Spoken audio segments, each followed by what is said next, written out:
qaaliga maanta waa anigo Jamal Solana oo idin soo salaamaya maanta Hargeysa waxaan uga baxnay dhinaca iyo waqooyi markaas aan u soconay ay baan heesro gidiga saaka gaariga lagu dhexdhigeysanayo baan gidiga maanta ay ma falanqaynteeda iyo bedelkeeda markiiba aan maskaxda ka keenay garans marka ay imka heestu saanayna leedahay horta balan dhigeysano wuxuu ka hadlayo xaajkuna waa qamar suugaani oo hees waxa ku qoran xidhiidhkiya jacaylkeena waan ku soo dhaweynayaa heestaas caawa waa dareen hadlaysaa daawadayaal soo dhaweynaya bay heesta caawa waa dareen hadlaysaa inaguna way dareen hadlaynaa maanta heestu hadba saanayo bilaamisa qamar suugaani inaguna saynu u bedelayno eegnaa markaas saacada qaaliga idinkuna وحبيبي كلنكينا يا حج بلنكينا حيركيا جعيلكينا حنان درينكينا وحبيبي كلنكينا يا حج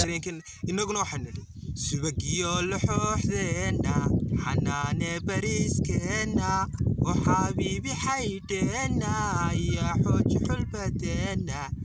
سبقيو لحوحدنا حنان بريسكينا وحبيبي حيدنا يا حوج حلبتنا شاروضاها مانكايغا اي سروال كليدا هاي كوب كاناديغو سيواد كايلالي بارمباردا شاروضاها مانكايغا اي سروال كليدا هاي كوب كاناديغو سيواد كايلالي بارمباردا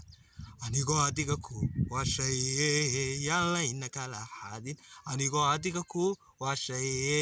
yalayna kala xadin kiligiyo ma fiiqdina ku xafido albaabkeena kiligiyo ma fiiqdina ku xafido albaabkeena asxaabta qaaliga aad baan idin salaamaya deynta yar baan ka bedelay xaajiga wax kale ugu darimeen asxaabta qaaliga waxyaabo fara badan baan idin soo wadnay naga caajisina idinka dartimaan maanta Hargeysa uga baxnay saaxiibaya anu waqooyi uga baxnay idinkaan idin dalxiisnay hadaan anigu dalxiisay idinkuna waa dalxiisteen faham ciyaarta waxayda naga mar walba ayda lama huraano ayda naga maarmay waa share-ka waa comment-ka waa subscribe-ta iyo like-ta waliba inta dee faafiyana maxaad kala qaban lahaydeen waan ku arkayaa inaad imika adigu soo daawanayso laakiin ha caajis